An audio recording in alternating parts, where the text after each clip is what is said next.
ওকে, খুব অল্প সময় এবং শর্ট ডিউরেটেড, দ্যাট ইজ অ্যানাদার মানে ইম্পর্টেন্ট আর কি, যে খুব শর্ট ডিউরেটেড। আমরা সিড সো করার দেখা যায় যে ১ মাস, অনেক অনেক সবজি আছে, অনেক লিফি ভেজিটেবলস আছে ১-১.৫ মাসের মধ্যেই আমরা হচ্ছে হারভেস্ট, মোস্ট অফ দেম আর আসলে 40 ডেজ অ্যারাউন্ড, বা অনেক সময় ২৫-৩০ দিন থেকেই আমরা হারভেস্ট করতে পারি আরকি। এখানে অনেকগুলো ছবি আছে আসলে লিফি ভেজিটেবলস এর, মোটামুটি সবগুলোই তোমরা জানো আসলে।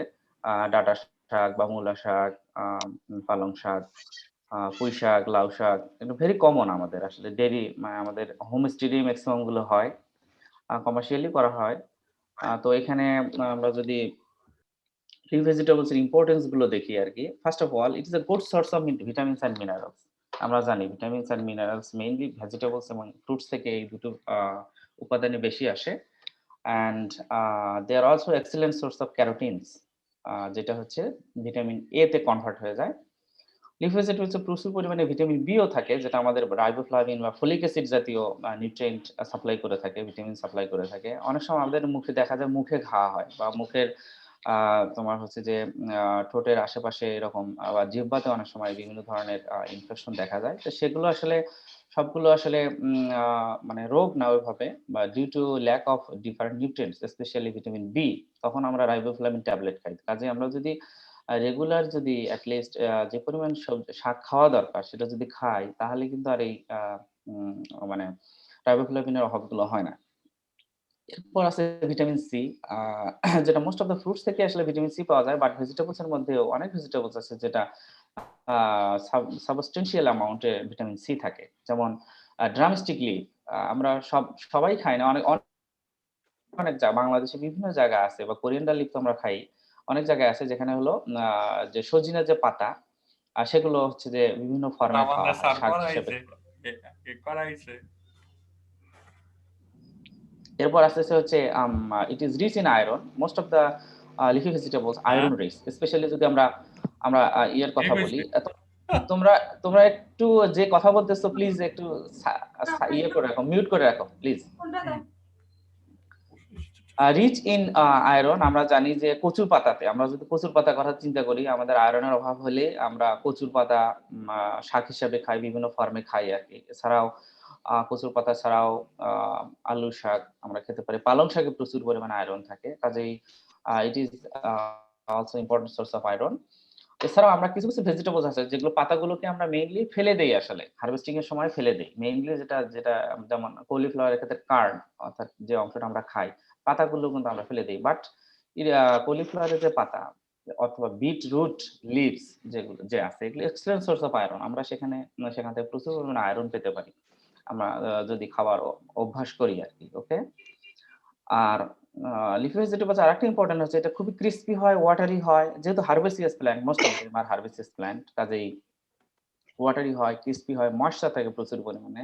সেজন্য লিফি ভেজিটেবলস গুলো খেতে হবে খুব ফ্রেশ কন্ডিশন এ। জাস্ট বাজার থেকে কিনে নিয়ে এসে এটা যত তাড়াতাড়ি সম্ভব খেতে হবে। না হলে এটা উইদার্ড হয়ে যাবে। এগুলো পানিগুলো চলে গেলে এটা হচ্ছে শুকে যায়। তখন নিউট্রিয়েন্ট ভ্যালু ধীরে, ধীরে কমে যায়। এজন্য ফ্রেশ খাওয়াটাই better. Okay? And it is a good source of fibre.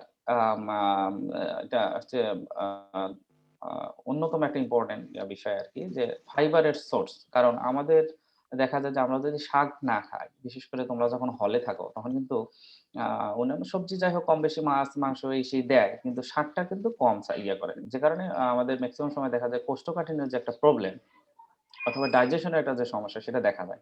তো কাজে আমরা যদি রেগুলার শাক খাই, তাহলে কিন্তু আমাদের এই সমস্যাটা হয় না। এবং এটা কিন্তু একটা ক্রনিক প্রবলেম হয়ে যায় মানে পরবর্তীতে। কাজেই শুধু সেটাই না, আমাদের চোখে অনেক সময় সমস্যা হয়।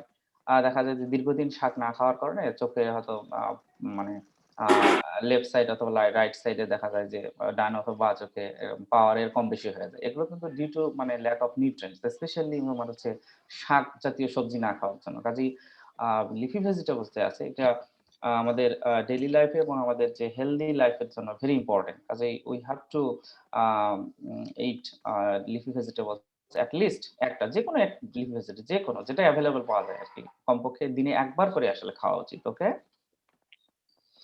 আমাদের দেশে আসলে আমরা একজন সায়েন্টিস্ট আরকি, ২ জন সায়েন্টিস্ট ইসলাম এন্ড আরা ২০১৫ তে একটি সার্ভে করেছিল এবং আমাদের দেশে প্রায় ১৬০ টি বিভিন্ন মানে জাতের আরকি, বিভিন্ন জাতের লিফি ভেজিটেবলস মানে রেকর্ড করেছে। এর চেয়ে আরো বেশি আছে যেগুলো মোটামুটি আরকি মানে পাতা শাক হিসেবে খাওয়া হয় আরকি। ওকে? তোমরা এটা একটু দেখে নিবা। এগুলো সায়েন্টিফিক এবং ফ্যামিলি সহ আছে। কি সবজি আমাদের দেশে আমরা শাক হিসেবে অনেকগুলো হয়তো তোমরা অনেকগুলো জানো ২০, ২৫, ৩০ টা জানো। বাট কিছু আছে যেগুলো মানে তোমরা মানে নাম জানো কিন্তু হয়তো জানো না যে এটা শাক হিসেবে খাওয়া হয়। হয়তো তোমাদের বাড়ির আশেপাশে বা আনাচে-কানাচেই আছে। So you can also consume that as a leafy vegetables. Okay? এই লিস্টটা একবার দেখলে তোমরা এটা সম্পর্কে একটা আইডিয়া হবে। Varieties of leafy vegetables in Bangladesh. আমাদের দেশে যে লিফি ভেজিটেবলস গুলো আছে, কিছু আছে যে সেগুলো কিছু ওয়াইল্ড ভ্যারাইটি আছে যেগুলো মানে অনেক আগে থেকেই আসছে। আবার কিছু আছে যে কাল্টিভেটেড ভ্যারাইটি মানে বিভিন্ন রিসার্চ অর্গানাইজেশনস অথবা বাহির থেকে আমরা অ্যাডপ্ট করেছি। নিয়ে এসে সেগুলোকে ভ্যারাইটি হিসেবে রিলিজ করেছি। তো বাজারে যেগুলো মোটামুটি কমার্শিয়ালি কাল্টিভেট করা হয় সেগুলো যদি আমরা দেখি আরকি। কিছু দেশি আছে, দেশি শাক আছে সেগুলো তো জাত নাই। এমনিতে আমরা নাম জানি। হেলেঞ্চা শাক, মালঞ্চা শাক বা এই ধরনের আরকি। এছাড়া কিছু আছে বা বথুয়া শাক এগুলোর আসলে ওইভাবে ভ্যারাইটি এখনো আসে নাই। কিন্তু যেগুলো বেশি কমার্শিয়ালি কাল্টিভেট করা হয় যেমন ডাঁটা, লাল শাক বা পুঁই শাক সেগুলো কিছু জাত BARI কিছু জাত বাংলাদেশ এগ্রিকালচার রিসার্চ ইনস্টিটিউট কিছু ভ্যারাইটি ডেভেলপ করেছে। যেমন লাল শাকের ক্ষেত্রে বাড়ি লাল শাক 1 একটা আছে। এটা কমনলি পাওয়া যায় মার্কেটে। ডাঁটা শাকটাও পাওয়া যায় যেটার নিকনেম হচ্ছে লাবণী। বাড়ি ডাঁটা শাক ৩ ধরনের ডাঁটা শাক আছে। একটা হচ্ছে ডাঁটা শাক অনেকটা লালচে টাইপের বাট এটা আবার পুরোটা মানে লাল শাক না। ডাঁটা শাকই কিন্তু মানে বডিটা হচ্ছে অনেকটা স্লাইটলি রেড কালার। ডাটা শাকে একটা গ্রিন আছে। টোটালটাই অনেকটা গ্রিন, হোয়াইটিশ গ্রিন আরকি। বাড়ি ডাটা শাক 2 এটাও বাজারে পাওয়া যায় এভেইলেবল। আরেকটা আছে শুধু পাতা জাতীয় আরকি। লিফটা খাওয়া হয়। ওকে? আমরা তো এটা যে লাল শাকের আমরা পাতা খাই, বাট ডাটা শাকের পাতা আমরা চিনি না। এই যে ডাটা শাক। বাড়ি সবুজ ডাটা শাক। এটা অনেক সময় তোমরা মানে দেখবা বাজারে কিনতে পাওয়া যায়। হুম। নেক্সট আছে সে হচ্ছে আ মা বা গিমা কলমি। গিমা কলমি ইস এ ভেরি ইম্পোর্টেন্ট একটা মানে লিফি ভেজিটেবল। হ্যাঁ? হ্যাঁ? আ হ্যাঁ। অঙ্গন তুমি মনে হয় একটু কথা বলতেছো। প্লিজ তুমি একটু মিউট করতে পারো যদি। Yes, thanks. বাড়ি কলমি শাক 1 যেটাকে আমরা গিমা কলমি বলি। আচ্ছা BRI থেকে মেইনলি গিমা কলমিটাই মানে অনেক আগে শুরুতে নাম্বার 1 মানে 1984 এর দিকে এটা রিলিজ হয়েছিল। আরকি অনেক পুরাতন এবং বাজারে এটা ট্রিমেন্ডাস মানে পাওয়া যায় এবং এটার আ যেটার সুবিধা হলো এটার ফলন অনেক বেশি। মানে পার হেক্টরে প্রায় 40 to 50 tonnes per hectare even more than that পাওয়া যায় আরকি। তুমি যদি মানে আ ১ স্কয়ার মিটারে আম চাষ করো তাহলেই দেখবা যে ৩-৪ কেজি পর্যন্ত মানে আ কলমি শাক পাওয়া যায় এবং এটার সুবিধা হলো যে একবার হারভেস্টিং শুরু হলে কন্টিনিউয়াস প্রায় ১-১.৫ মাস হারভেস্ট করা যায়। হারভেস্ট করি আমরা কেটে ফেলি জাস্ট একটু গোড়ার মধ্যে একটু স্টেম রেখে আবার সেখান থেকে আবার শাক হয়। লাইকওয়াইজ পুঁইশাক, বাড়ি পুঁইশাক 1 and 2 they are also the মানে আ something like that. এরপর হচ্ছে পালং শাক আছে। পালং শাক is also important leafy vegetables. ক্যারোটিনস থাকে প্রচুর পরিমাণে। আমরা জানি যে আম আ ক্যারোটিন সাধারণত কি বলে সুইট গোর্ড এ বেশি থাকে বা গাজরে বেশি থাকে। বাট পালং শাকের মধ্যে ইভেন মানে higher amount of carotenes then sweet gourd. Sweet gourd এর যে মানে মিষ্টি কুমড়া যে আছে তার চেয়ে বেশি পরিমাণে পালং শাকে কিন্তু ক্যারোটিন থাকে। যেটা আমরা ভিটামিন A তে কনভার্ট হয় এবং আমাদের ভিটামিন এর আমার চাহিদা পূরণ করতে পারি। কাজেই পালং শাক বেশি করে খাওয়া উচিত আসলে। এবং এটা বাজারে এখন এভেইলেবল সারা বছরই হয়। Most of the leafy vegetables ই কিন্তু ইয়ার রাউন্ড আসলে। সারা বছরই চাষ করা যায়। ওকে? একটু উঁচু জায়গা হলে যেখানে বৃষ্টির পানি জমা নাই, এরকম জায়গাতে আমরা ইজিলি ২-৩ আ মানে স্কয়ার জায়গা যদি থাকে তাহলে সারা বছরই কম বেশি শাক খাওয়া যেতে পারে। বাড়ির চীনা শাক আছে, বাটি শাক আছে, BRI রিলিজড। এরপর হচ্ছে এখন দেখবা, এখন বাজারে গেলেই তোমরা দেখবা যে আ পাতা পিঁয়াজ বা পিঁয়াজ ছোট পিঁয়াজ মানে বাল্বটা খুব ছোট হয়। কিন্তু পাতাটাই মেইনলি আরকি। ইনিশিয়ালি এটা খুবই অনেক দাম থাকে বাজারে এবং এটা খেতেও খুব টেস্টি বিভিন্ন মানে সবজি হিসেবে খাওয়া হয়, সরাসরি শাক হিসেবে ফ্রাই করে বিভিন্ন ফর্মে খাওয়া হয়। ওকে? অ্যান্ড আমরা তো জানি আসলে পিঁয়াজ হচ্ছে একটা অন্যতম স্লাইডটা যদি আরেকটু বড় করে দেখানো যেত তাহলে। স্লাইড আচ্ছা। ওকে। এখন ঠিক আছে? জি স্যার। হুম। জি। দেন বিনা পাট শাক 1 এখন আমার মনে হয় বিনা থেকে আরো ২-১ টা পাট শাকের ভ্যারাইটি তারা রিলিজ করেছে আর কি। বিনা পাট শাক ওয়ান শুরুতেই তারা এটা করেছিল এবং কাল্টিভেটেড যে পাট শাক মানে বা তোমার বা পাট শাকের যে পাতা এটা আমরা খাই আর কি। বাট এছাড়াও একটা আছে কাল্টিভেটেড ভ্যারাইটি যেটা আমরা শাক হিসেবে খাই। এছাড়াও যে আমাদের যে দেশি পাট বা তোষা পাট সেগুলোর পাতাও কিন্তু ইনিশিয়ালি আমরা হচ্ছে শাক হিসেবে মানে বিশেষ করে ভিলেজ এরিয়াতে কিন্তু শাক হিসেবে খাওয়া হয়। ওকে? এরপর আছে মূলা শাক। মূলা শাক একটা খুবই টেস্টি এবং nutritious vegetables as well as মানে লিফি ভেজিটেবলস, পাশাপাশি এটা রুট ভেজিটেবল হিসেবে ইউজ করা হয়। এর আমরা রুটটাও খেয়ে থাকি, আবার হচ্ছে পাতাটাও খেয়ে থাকি। কিছু জাত আছে শুধুমাত্র পাতার জন্য, আবার কিছু জাত আছে পাতা এবং মানে রুট দুটাই ইউজ করা হয়ে থাকে। শীতের শুরুতেই দেখবা যে প্রচুর পরিমাণে মূলা শাক বাজারে পাওয়া যায় এখন বিশেষ করে আর কি। ৪টি মূলা শাকের জাত আছে, বাড়িমূলা 1, 2, এরপর হচ্ছে যে এখানে বাড়িমূলা 3 হবে আছে দ্রুতি যেটা, এটা একটু টাইপোস মিস্টেক আছে। এরপর আছে হচ্ছে বাড়িমূলা 4। ৪টি জাত আছে। এগুলো নিকনেম গুলো মনে রাখবো। অনেক সময় তোমাদের ভাইভাতে জিজ্ঞেস করা হয় যে মূলা শাকের কি জাত আছে এবং সেগুলোর নাম সহ নিকনেম সহকারে। ওকে? আচ্ছা, মূলা শাকের আরেকটা জিনিস বলি। মূলা মানে ইনিশিয়ালি মানে 20 ইয়ার্স এগো যদি আমি বলি তাহলে আমাদের দেশে কিন্তু মূলার ওইভাবে জাত ছিল না। মেইনলি ওয়াইল্ড ভ্যারাইটি যেগুলো মানে ট্র্যাডিশনাল ভ্যারাইটি যেগুলো লাল একদম ব্লাড রেড কালার টাইপের আরকি ভ্যারাইটি গুলো ছিল। স্টিল আমাদের দেশে আছে। তবে যেহেতু ফলন হচ্ছে তুলনামূলক ট্র্যাডিশনাল ভ্যারাইটি গুলোর কম, সেজন্য এখন কাল্টিভেটেড ভ্যারাইটি গুলো বেশি মানে চাষ করা হয়, ফলন বেশি হয় বা বাজারে আ আ দামও অনেক সময় বেশি পাওয়া যায় ফলনের কারণে। স্যার নাও বাড়িমূলা একেরই কি 2টা নাম? না, না, না।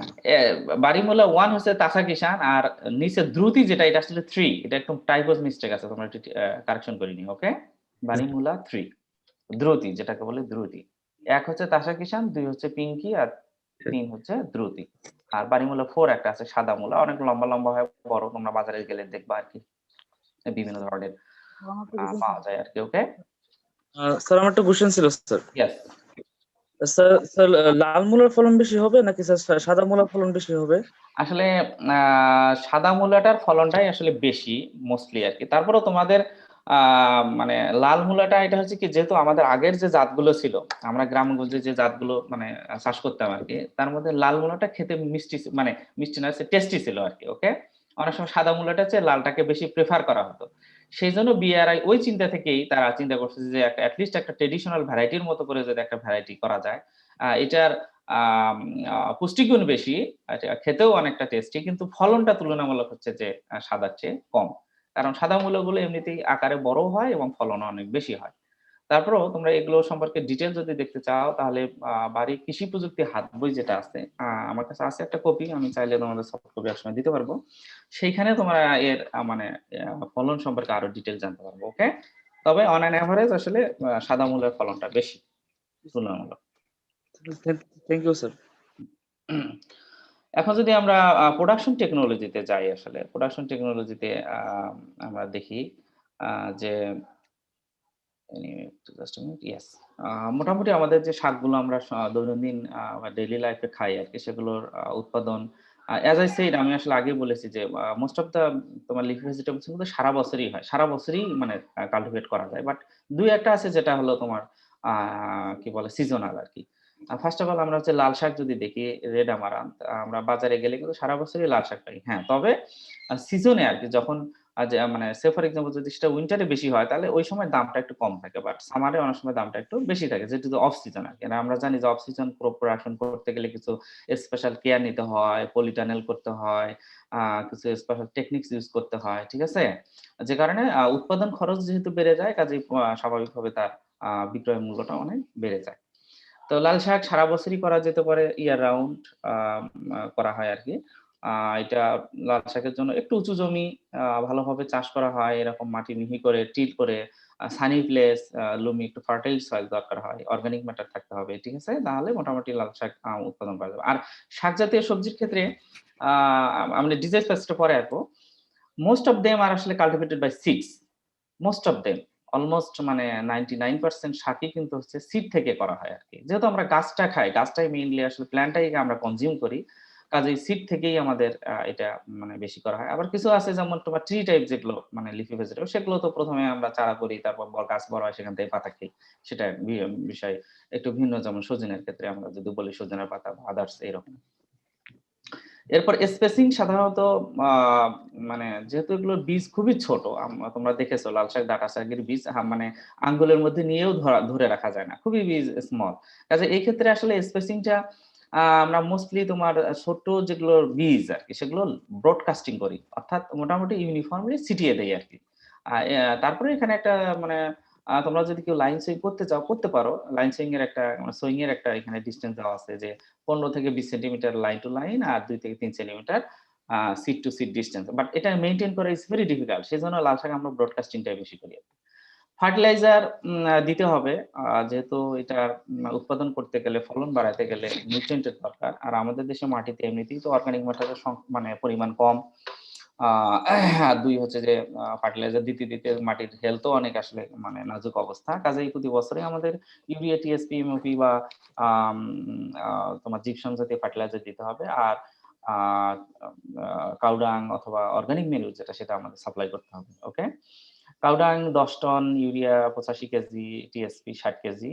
এইখান থেকে একটু কম বেশি ৫-১০ কেজি প্লাস মাইনাস হলে খুব একটা সমস্যা নাই। বাট এট লিস্ট একটা মেইনটেইন করতে হবে।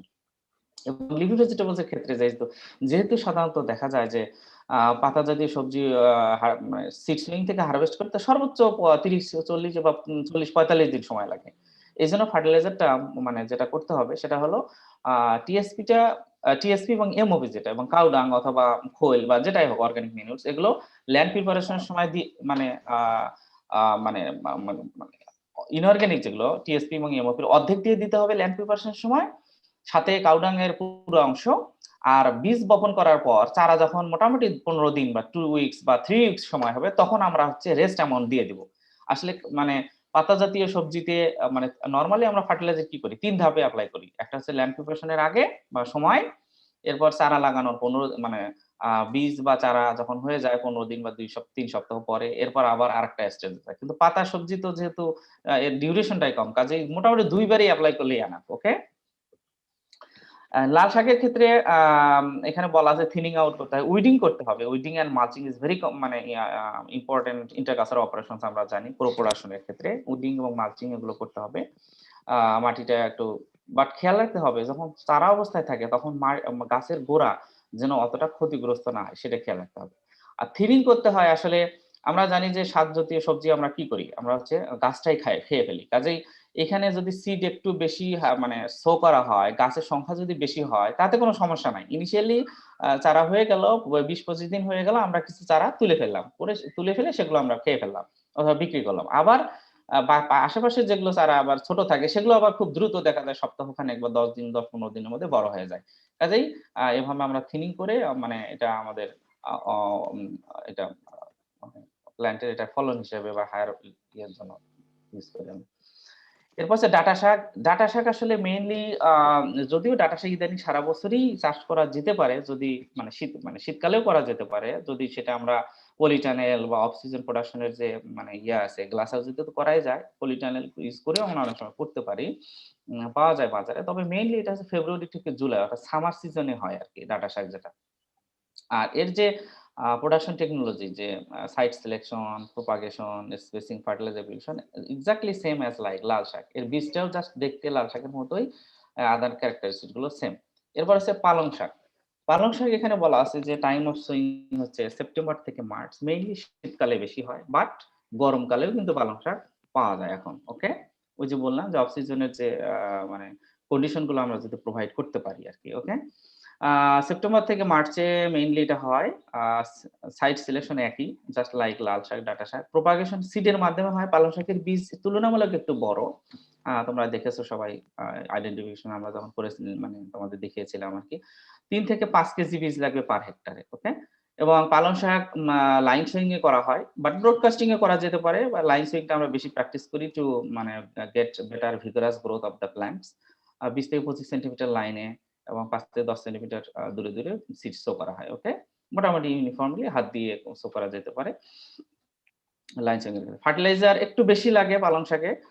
কাউডাং অর্গানিক ফার্টিলাইজার সেগুলো মোরলেস সেম, বাট ইউরিয়া, টিএসপি এবং এমওপির পরিমাণ একটু বেশি লাগে, 180 কেজি, 125 এবং 125 কেজি আর কি। আর অ্যাপ্লিকেশনের মেথড যেটা আমি অলরেডি বলেছি, জাস্ট লাইক একই রকম আর কি। এবং আফটার কেয়ার গুলো, ইন্টারকালচার অপারেশন গুলো মোরলেস সেম। এখানে ফলনের কথা বলা আছে, দেখো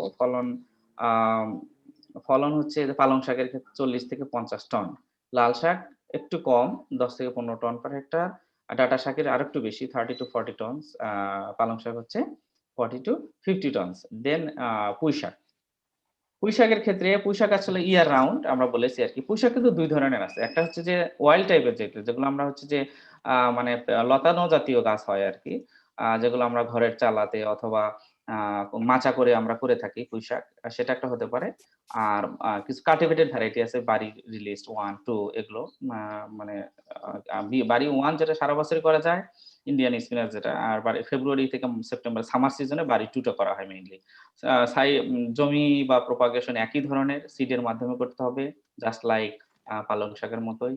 স্পেসিং হচ্ছে একটু বেশি দিতে হয়, যেহেতু পুঁই শাকের মানে গাছের ইয়েটা বেশি, গাছ একটু বড় হয়, পাশে যেহেতু বাড়ে, কাজে এটার স্পেসিংটা একটু তুলনামূলক পালং শাকের চেয়ে বেশি দিতে হবে, 75 থেকে 90 সেন্টিমিটার। বাট আরেকটু কম দিলেও চলবে, এটা এখানে একটু মনে হয় একটু বেশি দেখানো আছে। অ্যাজ ওয়েল অ্যাজ সিডের ডিসটেন্স বা প্ল্যান্ট টু প্ল্যান্ট ডিসটেন্স 20 থেকে 25 সেন্টিমিটার। এখানে মনে রাখতে হবে পুঁই শাকের ক্ষেত্রে, পুঁই শাক কিন্তু আমরা যখন হারভেস্ট করি প্রথমে একবার হয় 40 ডেজ 45 ডেজ এর মধ্যে, আমরা গোড়ার দিকে 4-5 সেন্টিমিটার রেখে আমরা কেটে ফেলি, ওকে। অথবা যে ব্রাঞ্চ গুলো আছে, ব্রাঞ্চ গুলোর মানে শাকের ব্রাঞ্চ গুলো, মানে শাকের গোড়ার দিকে আমরা কেটে ফেলি, আবার সেখান থেকে আবার কুশি বের হয়ে আবার হয়, কাজে এটা কয়েক মাস পর্যন্ত কিন্তু হারভেস্ট করা যায়, মানে ফার্স্ট হারভেস্ট থেকে, ওকে। ফার্টিলাইজার জাস্ট লাইক পালং শাক, আফটার কেয়ার প্রুনিং করতে হবে। প্রুনিং মানে দ্যাট মিন্স প্রুনিং বলতে আসলে আমরা শাক আমরা খাই এবং এটাকেই প্রুনিং করতে হবে, মালচিং করতে হবে, ভেরি কমন ইন্টারকালচার অপারেশন, এবং ফলনও অনেক বেশি, 50 থেকে 60 টন, যেহেতু কয়েকবার হারভেস্ট করা যায়, ওকে, এজন্য ফলনটা অনেক বেশি। আবু সাইদ, একটু তুমি যদি মিউট করো প্লিজ, আবু সাইদ।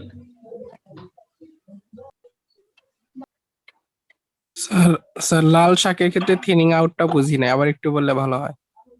আচ্ছা, লাল শাকের ক্ষেত্রে সেটা হলো, আমরা জানি যে লাল শাকের যে বীজগুলো অনেক ছোট ছোট না, তোমরা তো দেখেছো লাল শাক, ডাঁটা শাকের বীজ খুব ছোট হয়, কাজেই তুমি যখন মানে আমরা যেহেতু ব্রডকাস্টিং করি, কাজে ব্রডকাস্টিং করলে একই জায়গায় বীজ বেশি পড়ে যাওয়ার সম্ভাবনা থাকে, এটা হচ্ছে ব্রডকাস্টিং এর একটা অন্যতম ডিসঅ্যাডভান্টেজ।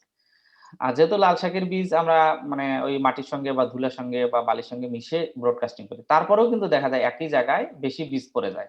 তো যখন একই জায়গায় বেশি বীজ পড়ে যাবে, চারা যখন 10-15 দিন হবে বা মানে 2 উইকস বা 3 উইকস হবে, তখন কিন্তু একই জায়গায় দেখবে অনেক গাছ হয়ে গেছে, তখন সবগুলো গাছ সমানভাবে বাড়তে পারবে না। এজন্য আমরা কি করি, তুলে ফেলে সেটা খেয়ে ফেলতে পারি অথবা বিক্রি করে দিতে পারি, তাহলে পাশের যে গাছগুলো আছে তাহলে সেগুলো আবার ঠিক মতো ফিগারাস হয় আর কি। এই জন্য তোমার হচ্ছে লাল শাকের ক্ষেথে স্পেশালি থিনিং আউটটা করতে হয়, ওকে, ডিউ টু আসলে ব্রডকাস্টিং এর জন্য একই জায়গায় অনেক সিড বেশি পড়ে যাওয়ার জন্য এটা হয়। নেক্সট আসতেছে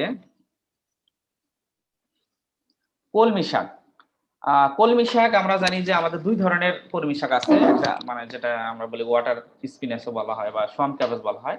দুই ধরনের কলমি শাকের মধ্যে এক সময় হচ্ছে যে মেইনলি কলমি শাক কোথায় হতো, বিল, ঝিল, পুকুর বা নদীতে কলমি শাক হতো, যেটা ওয়াইল্ড টাইপের আর কি, এখনো হয়। আমরা সেই কলমি শাকের পাতা আমরা নরমালি খেয়ে থাকতাম, বাট নাউডেজ আমরা কিন্তু আমাদের কিছু কাল্টিভেটেড ভ্যারাইটি আছে, অ্যাজ আই সে, মানে আমরা অলরেডি শো করেছি আর কি, ওকে, এবং যেটা ফলনও প্রচুর পরিমাণে হয়।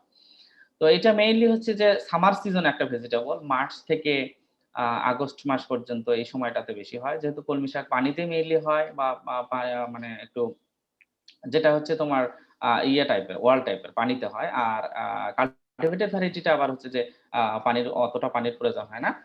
এটার জন্য হাই ল্যান্ড দরকার, উঁচু জমি, ভালোভাবে চাষ দিয়া জমি, সানি প্লেস, লুমি সয়েল, মোরাললেস সিমিলার কথাবার্তা আর কি ফর সাইট সিলেকশন। প্রপাগেশন হচ্ছে সিডের মাধ্যমে করতে হয় কলমি শাকে, 3 থেকে 5 কেজি বীজ লাগে, স্পেসিংটাও মোরাললেস অনেকটা পালং শাকের মতো। ফার্টিলাইজার অ্যাপ্লিকেশন একটু বেশি দিতে হয়, কাউডাং, ইউরিয়া 160 60 কেজি, টিএসপি দিতে হয় 100 কেজি, এগুলো সবগুলো ইয়া করো, সলভ করো, আর কি কি কাছাকাছি আর কি। ওকে, দেন আসতেছে আমাদের আফটার কেয়ারের মধ্যে থিনিং আউট করতে হবে, জাস্ট লাইক ডাটা শাক, লাল শাক। স্থির গতিস্থিত আর দেন আসতেছে উইডিং, মালচিং। সমভাগে কি সবসময় চলতে থাকবে, এটা কি জড়তার সূত্র, তাই না? তো তোমাদের মধ্যে কে কথা বলতেছে প্লিজ একটু ইয়ে করো, মিউট করে কথা বলো। পর্যবস্তুর সঙ্গে সূত্র হচ্ছে একই, ঠিক আছে? ওটা এই নিউটনের কি তোমার যে ফ্রিকশন যদি না থাকে, স্যার আপনি মিট করে দেন স্যার, ওরা আসলে খেয়াল নাই। স্যার মিজান কথা বলতেছে, বুঝো নাই? একটু ওকে।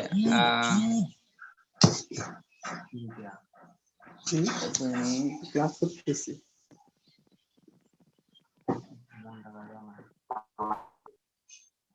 অনলাইনে ক্লাস হয়? হ্যাঁ, অনলাইনে ক্লাস হয়? ক্লাস হয় না অনলাইনে, আমি 9টা থেকে শুনেছি। মজা আলাদা। ক্লাস আমরা পরীক্ষা করেছি কোন ইয়ারে? ফাইনাল ইয়ারে। কয়টা পরীক্ষা ছিল?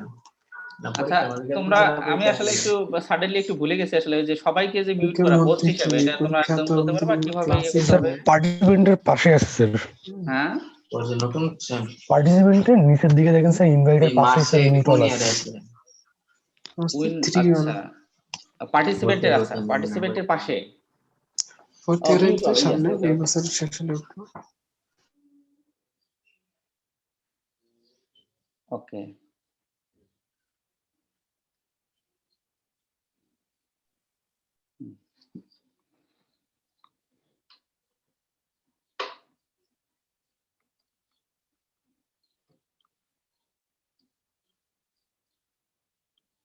ওকে।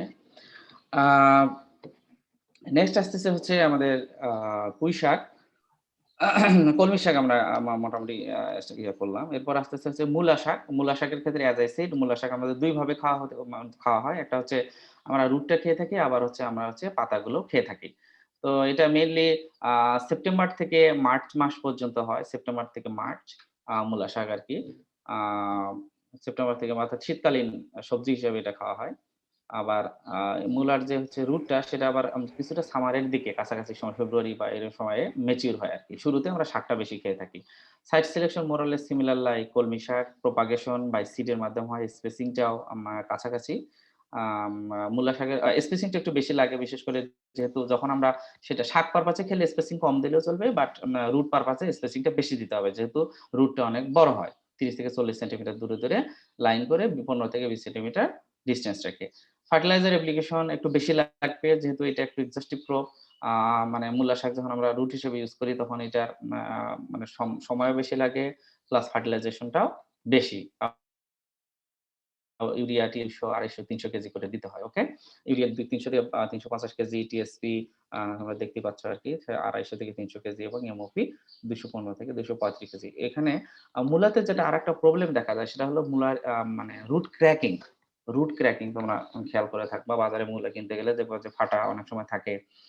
তো এটা আসলে ডিউ টু মানে বোরিক অ্যাসিড বা বোরনের অভাবের কারণে হয়। আমাদের দেশে রিসেন্টলি বোরনের একটা অভাব দেখা দিচ্ছে, অনেক জমিতেই দেখা যাচ্ছে যে মূলার ক্ষেত্রে রুট ক্র্যাকিংটা আমরা যদি বোরাক্স বা বোরিক অ্যাসিড জাতীয় যে ফার্টিলাইজার আছে, মানে মাইক্রোনিউট্রিয়েন্ট বোরন, সেটা 10 থেকে 15 কেজি পার হেক্টরে দিতে পারি, তাহলে এই মূলার যে রুট ক্র্যাকিং সেটা কম হবে। ওকে, এরপর মালচিং, থিনিং, উইডিং এগুলো তো আমাদের রেগুলার করতে হবে। ফলনও অনেক বেশি, 50 থেকে 70 টন পার হেক্টর। চীনা শাক এবং বাটি শাক আছে, এগুলো কমনলি আমাদের দেশে অত বেশি কাল্টিভেট করা হয় না। তারপরে অনেক সময় হোমস্টেজে আমরা শখের বসে মানে যদি মানে বীজ পাওয়া যায়, তাহলে বাজারে অনেক সময় পাওয়া যায়, তাহলে সেগুলো আমরা শখের বশে করে থাকি। এখনো কমার্শিয়ালি ওইভাবে বাটি শাক বা চীনা শাক বাজারে পাওয়া যায় না। ওকে, আচ্ছা এখন আমরা যদি প্ল্যান্ট প্রোটেকশন দেখি আর কি, plant protection measures of leafy vegetables. Leafy vegetables এর যেহেতু মেইন যে অংশটা আমরা খাই সেটা হচ্ছে পাতা, তাই না?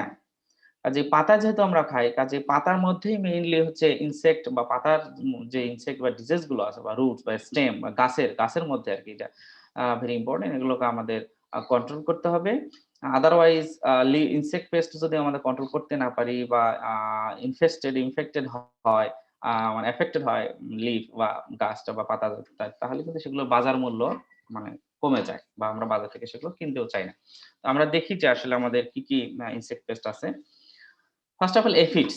এফিডস হচ্ছে একটা, আমরা জানি, খুবই ডিভাস্টেটিং একটা ইনসেক্টস, যেটা বিভিন্ন ধরনের পাতা জাতীয় সবজি, এবং শুধু পাতায় না, পাতা ছাড়াও অন্যান্য সবজিতেও হতে পারে, তবে পাতাতে মেইনলি এফেক্ট করে, পাতাতে মেইনলি অ্যাটাক করে। এ খুব ছোট ছোট, অনেক সময় কালো বর্ণের হয়, কালো ইনিশিয়ালি গ্রিন কালার থাকে, ধীরে ধীরে এটা যখন ম্যাচিউর হয়ে যায়, ইয়েটা কি বলে পোকাটা, তখন কালো কালারের হয়, অনেক সময় সাদা কালারের হয়, ঠিক আছে।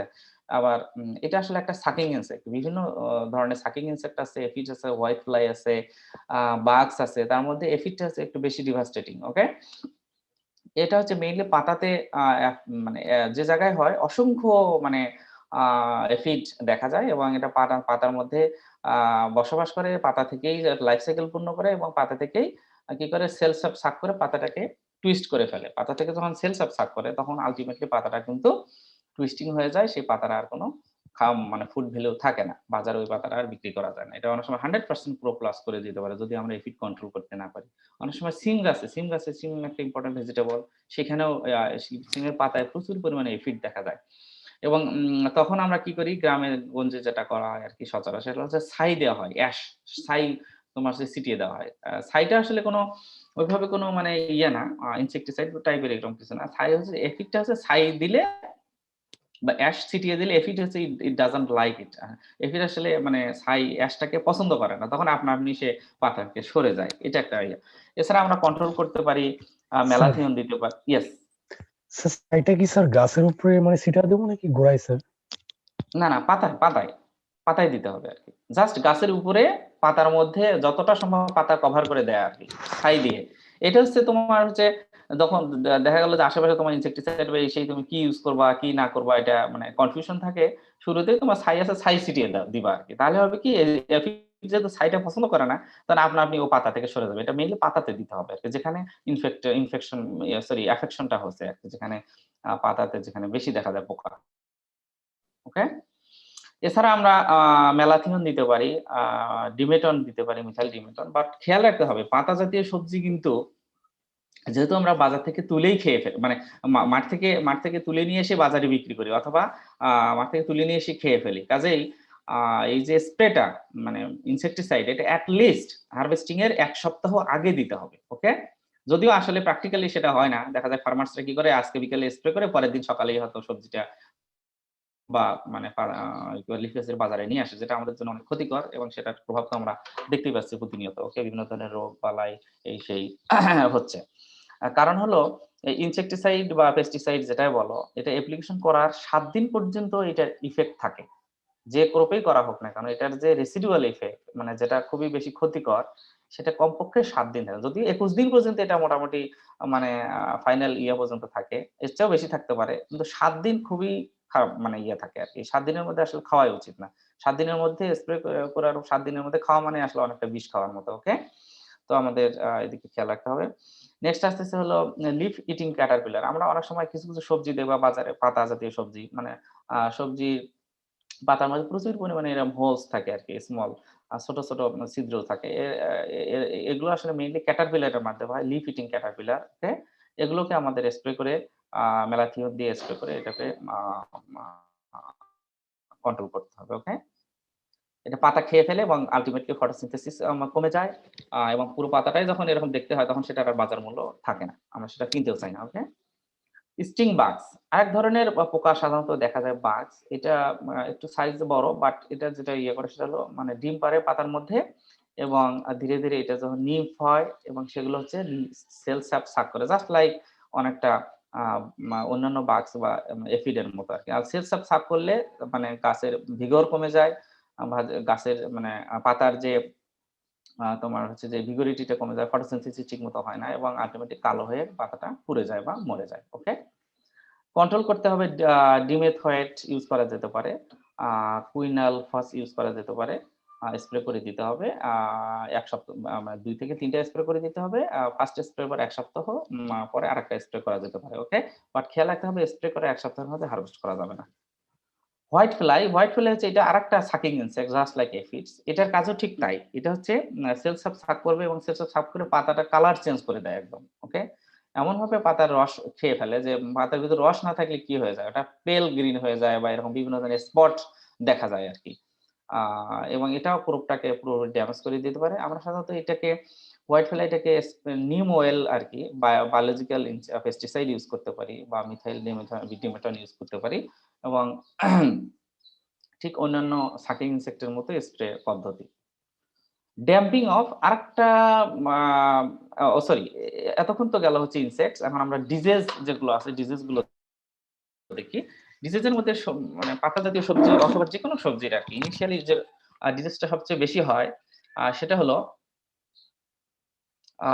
ড্যাম্পিং অফ, অর্থাৎ চারা অবস্থায়, অর্থাৎ তুমি মানে বীজ থেকে চারা হলো ইনিশিয়ালি দেখা যায় ১০-১৫ দিনে চারাগুলো মরে যায়। ফাঙ্গাস অ্যাটাক করে আরকি। গাছের গোড়ায় আরকি ফাঙ্গাস অ্যাটাক করে সিডলিং স্টেজে এবং গাছগুলো হেলে পড়ে যায়, মরে যায়। ওকে? এটা হচ্ছে ড্যাম্পিং অফ অনেকটা মানে এটা হচ্ছে মানে সয়েল বর্ন ফাঙ্গাস আরকি। আমরা এজন্য শুরুতেই সয়েলটাকে আমরা ড্রেঞ্চিং করতে হবে ফরমালডিহাইড দিয়ে, ফরমালিন দিয়ে অথবা মানে জমি তৈরি করার পর সেটাকে পলিথিন দিয়ে, হোয়াইট পলিথিন দিয়ে আমরা ঢেকে রাখবো। তাহলে সানলাইটের সংস্পর্শে ভিতরটা মানে মাটিটা গরম হয়ে সেটা আপনি যে ফাঙ্গাস গুলো আছে সেগুলো মরে যাবে অথবা হট ওয়াটার ট্রিটমেন্ট মানে প্রবাহিত করতে পারি। এইভাবে আমরা ড্যাম্পিং অফ মানে সয়েল ট্রিটমেন্টের মাধ্যমে আমরা হচ্ছে ড্যাম্পিং অফটা কন্ট্রোল করতে পারি। ওকে? এছাড়া ড্রেনেজ কন্ডিশন থাকতে হবে। আবার এটা সিড বর্ণ হয় যে কারণে সিডটাকে ট্রিটমেন্ট করতে হবে। থাইরাম অথবা কাপ্টান জাতীয় তোমার ফাঙ্গিসাইড আছে এগুলো দিয়ে 2 গ্রাম পার কেজিতে দিয়ে আমরা হচ্ছে সিডটাকে ট্রিট করতে পারি এবং ড্রেনেজ কন্ডিশন ভালো হতে হবে। ড্যাম্প থাকা যাবে না মাটি। ওকে?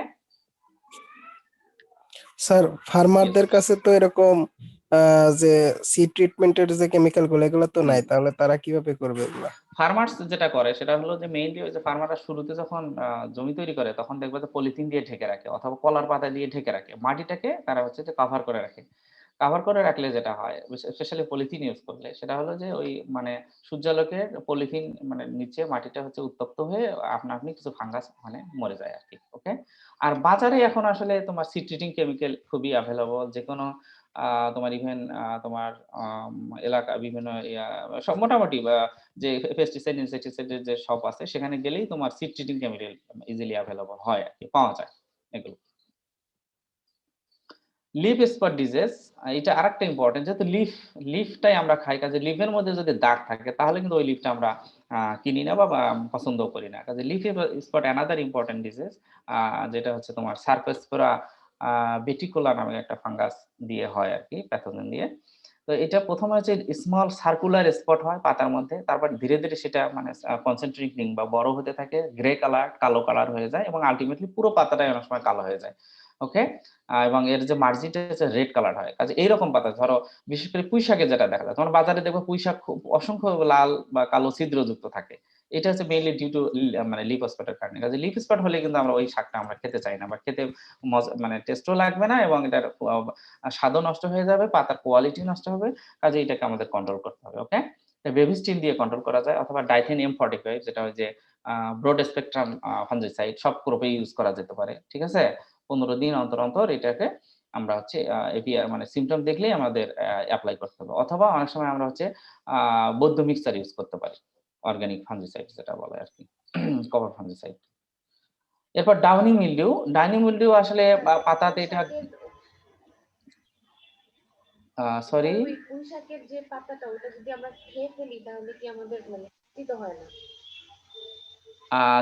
তুমি একটু সাউন্ডটা যদি একটু বেশি করে দাও আরকি প্লিজ। পুঁই শাকের কি বললা? বললাম যে পুঁই শাকে অনেক সময় জি স্যার ওইটা যদি আমরা খাই ওটা আমাদের তো এমনি কোনো ক্ষতি করে না। না। ওইটা আসলে আমরা যখন পুঁইশাক যখন আমরা তো যেকোনো জিনিস খুব বেশি সিদ্ধ করে খাই বা খুব ভেজে খাই। আল্টিমেটলি শরীরের কোনো ক্ষতি না। কিন্তু এটার তো কোয়ালিটিটা তো আসলে দেখতে একটা ব্যাপার আছে না? এবং টেস্টের একটা বিষয় আছে। টেস্টটা তো ধরো এমনিতেই পাতার মধ্যে যদি ছিদ্রযুক্ত থাকে, গ্রিন কালার লিফ না হয় তাহলে সেটার টেস্ট তো এমনিতেই থাকবে না। সেটা একটা। বাট ওইটা আমাদের শরীরে মানে ঠিকমতো যদি আমরা মানে এটাকে ফ্রাই করি অথবা সিদ্ধ করা হয় তাহলে আর মানে ফাঙ্গাসটা আসলে ওইটা মানে শরীরে আমাদের কোনো ক্ষতি করতে পারে না। এটা হিউম্যান না আরকি। ওকে? মেইনলি এটা পাতাটারই ক্ষতি করে। এরপর ডাউনি মিলডিউ, এটা হচ্ছে পাতার মধ্যে অনেক সময় ধূসর ব্রাউন কালার স্পট দেখা যায় এবং সেটা ধীরে ধীরে স্পটগুলো একসঙ্গে অসংখ্য স্পট একত্রিত হয়ে পুরো পাতাটাই মনে হয় সাদা হয়ে গেছে, ওকে, বা কালো কালো কালো হোয়াইট ব্ল্যাকিশ কালার হয়ে যায় এবং এটা লিফের মানে নিচের সারফেসে মেইনলি হয়, আন্ডার সারফেস অফ লিভস। কাজেই আমরা যখন স্প্রে করব তখন খেয়াল রাখতে হবে পাতার উপরে স্প্রে করলে কিন্তু হবে না, ডাউনি মিলডিউ হলে পাতার নিচে স্প্রে করতে হবে, ওকে। যে ইনসেক্টিসাইড আমরা ফাঞ্জিসাইড যেটা আমরা স্প্রে করি সেটা আমরা পাতার নিচে করতে হবে। ডাউনি মিলডিউ আসলে ক্রপ রোটেশন করে এটাকে করা যায়, বা এটা মেইনলি ফাঙ্গাসটা থাকে হচ্ছে ক্রপ ডেব্রিজের মধ্যে থাকে বা পার্টিকুলার একটা ক্রপে থাকে, তখন সেই ক্রপটা চেঞ্জ করে যদি আমরা অন্য কোনো ক্রপ কাল্টিভেট করি নেক্সট সিজনে তাহলে এই ডাউনি মিলডিউটা কমানো যেতে পারে। এছাড়া সিড ট্রিটমেন্ট, সিড বর্ন হতে পারে, কাজে সিড ট্রিটমেন্ট করতে হবে বাই থাইরাম অথবা কাপটান দিয়ে, ওকে, অথবা ডাইথেনিয়াম 45 স্প্রে করা যেতে পারে, এটা ব্রড স্পেকট্রাম ফাঞ্জিসাইড। এরপর হচ্ছে হোয়াইট রাস্ট। হোয়াইট রাস্টও দেখা যায়, এটা সচরাচর অতটা বেশি দেখা যায় না, মাঝে মাঝে দেখা যায়, তোমার পুঁইশাকে দেখা যায় হোয়াইট রাস্ট। আবার হোয়াইট রাস্টটা হচ্ছে মেইনলি তোমার সিম জাতীয় সবজিতে বেশি হয়, সিমের পাতাতে দেখা যায়, ব্লিস্টারিং টাইপের তোমার হচ্ছে যে স্পট হয়, ব্লিস্টার্স কালার লোয়ার সারফেস, এটাও হচ্ছে পাতার মানে লোয়ার সারফেসে, আপার সারফেসেও হতে পারে, কাজেই আমরা যখন স্প্রে করব এটা একটা কনসেন্ট্রিক অনেকটা হোয়াইটিশ ইয়েলো কালার স্পট দেখা যায়, ধীরে ধীরে এটা বড় হয়ে পুরো পাতাটাকে মানে কভার করে ফেলে। আমরা যখন এটাও ক্রপ রোটেশন করে রক্ষা করা যেতে পারে, বাট বোথ মিক্সচার ইউজ করতে পারি, কপার ফাঞ্জিসাইড, ডাইথেনিয়াম 45, তবে স্প্রে করতে হবে বোথ পার্টে, উপরে এবং নিচে, পাতার মানে আন্ডার সারফেস এবং আপার সারফেস দুইখানেই হচ্ছে স্প্রে করতে হবে to control this disease. Root rot fungi আরেকটা আছে, রাইজোক্টোনিয়া সোলানি, ভেরি ডিভাস্টেটিং। এটা শুধু লিভ জাতীয় না, যে কোনো সবজি বা যে কোনো প্ল্যান্টের ক্ষেত্রেই রুট রট হচ্ছে অন্যতম একটা মানে ডেঞ্জারাস ফাঙ্গাস আর কি। তো কাজে এটা সিমটমটা হচ্ছে যে মূলটা পচে যায়, মানে জাস্ট গাছের গোড়ায় বা মূলের কাছে তোমার হচ্ছে রটিং হয় এবং 30 থেকে 40 দিনের যে চারা এটা হচ্ছে মরে যায় আর কি, ফলিয়েজটা। তো এটা হচ্ছে ড্রাই আপ হয়ে যায়, উইদার্ড হয়ে যায়। কাজে রুট রটটা, যেহেতু আমাদের সবজি পাতা জাতীয় সবজি মেইনলি 40 ডেজে, কাজে যদি হারভেস্টিং এর আগে আগে এটা দেখা যায় তাহলে কিন্তু আমাদের ক্রপ অনেক লস হয়ে যাবে। কাজে রুট রট এটা হচ্ছে সিড ড্রেসিং, সিড বর্ন হয় আর কি, সিড ড্রেসিং করা যেতে পারে কার্বেন্ডাজিম দিয়ে অথবা থাইরাম অথবা দিয়ে, অথবা সয়েল বর্ন হতে পারে।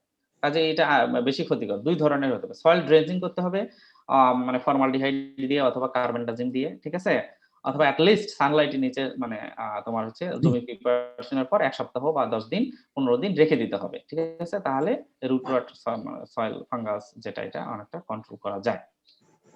Powdery mildew, just like downy mildew, powdery মিলডিউটা খুবই কমন দেখা যায়, মেইনলি কিউকারবিটস এটা বেশি দেখা যায়। আমরা যখন কিউকারবিটস আলোচনা করেছি তোমরা দেখেছো আর কি, কিউকারবিটস এটা সবচেয়ে বেশি দেখা যায়, বাট অন্যান্য পাতা জাতীয় সবজিতেও দেখা যেতে পারে, পুঁই শাক বা ইভেন কলিফ্লাওয়ারের পাতার মধ্যেও এই পাউডারি মিলডিউটা এই সিমটমটা দেখা যায়। এটা ফাঙ্গাসটা অনেকটা হোয়াইটিশ কালার, পাউডারি লাইক আর কি, স্মল অসংখ্য স্পট হয় এবং একসাথে পুরো পাতাটা সাদা মতো দেখা যায়।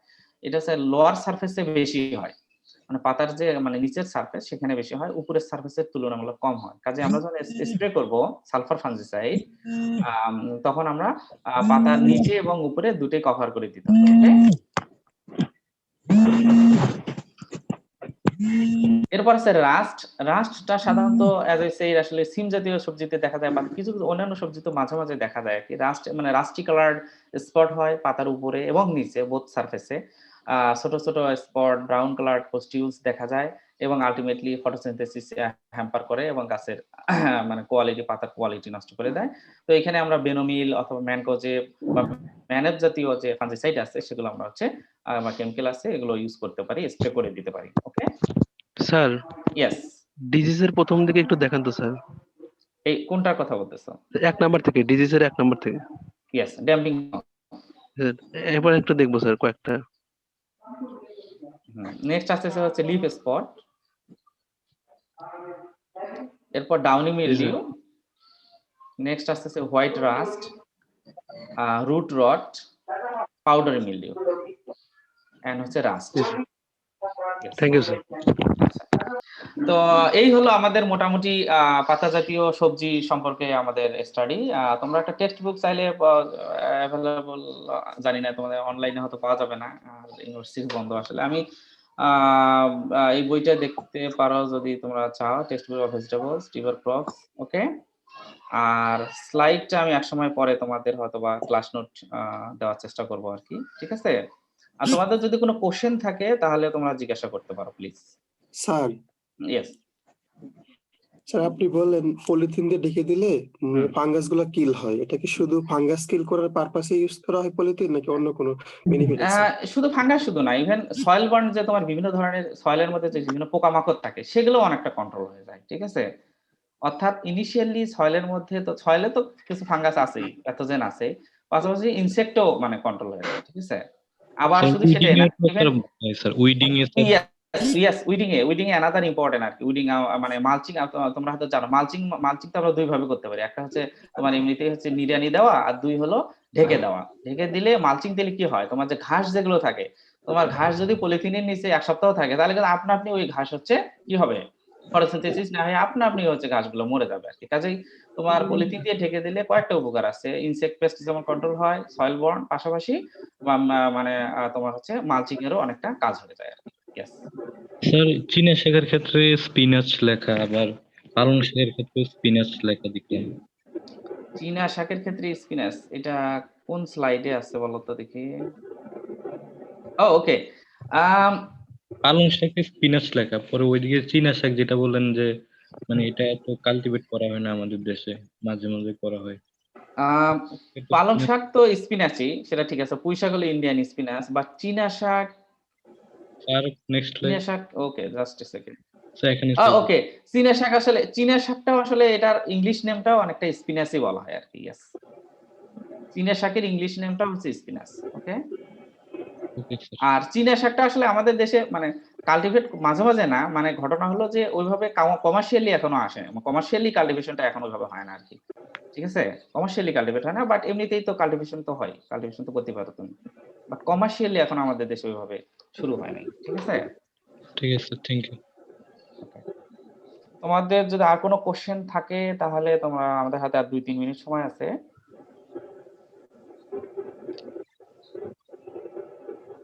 আচ্ছা, আর যদি কোশ্চেন না থাকে তাহলে আমার মনে হয় তোমাদের এ সেকশনে তোমাদের কি কোরিয়ান্ডার পড়ানো হচ্ছে? এ সেকশন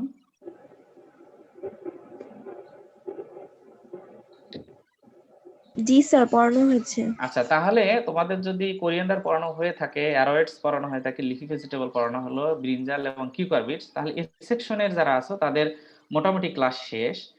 নেক্সট উইক থেকে আমরা হচ্ছে তাহলে যারা বি সেকশন এবং সি সেকশন স্পেশালি এই দুই সেকশনের তোমরা যারা আছো তারা অ্যাটেন্ড করলেই হবে। ডি এবং এ হচ্ছে মোটামুটি আমাদের শেষ, ওকে। তারপরে তোমরা চাইলে অ্যাটেন্ড করতে পারো, not a problem, but that is my concern আর কি, ওকে। তো আজকে ক্লাস এই পর্যন্তই। থ্যাংক ইউ অ্যাগেইন তোমাদের সবাইকে। তো যদি কোনো কিছু তোমাদের জানার থাকে, বোঝার থাকে, পরের ক্লাসে জিজ্ঞেস করলেও হবে, ওকে। জি স্যার, আসসালামু আলাইকুম। ওয়ালাইকুম আসসালাম।